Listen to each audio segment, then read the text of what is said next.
روزہ رکھنے کی نیت در حقیقت صرف دل کے ارادے کا نام ہے۔ اس کے لیے کوئی مخصوص دعا کسی بھی حدیث مبارکہ سے ثابت نہیں ہے۔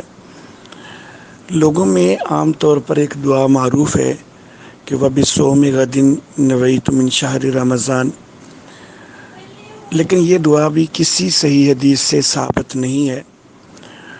اور ویسے بھی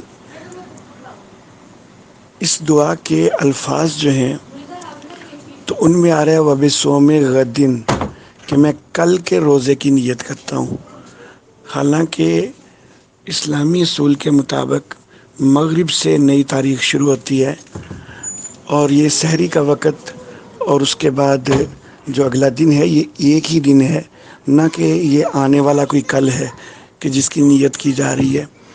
تو یہ جو دعا کے الفاظ ہیں تو یہ بھی جو ہے وہ درست ثابت نہیں ہوتے ہیں۔ ان میں تو کل کے روزے کی نیت کا ذکر ہے، حالانکہ وہ روزہ آج کا ہو رہا ہوتا ہے نہ کہ کل کا۔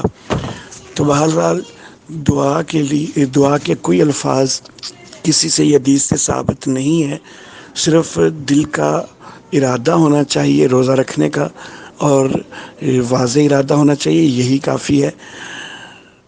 زبان سے اگر کوئی کلمات ادا کرنے ہیں تو ویسے اپنی زبان میں بھی آپ کہہ سکتے ہیں کہ یا اللہ میں روزہ رکھ رہا ہوں یا رکھ رہی ہوں، لیکن اس کے لیے یہ الفاظ جو ہیں یہ کہیں سے صحیح حدیث سے ثابت نہیں ہے۔ ھذا ما عندی واللہ اعلم بالصواب۔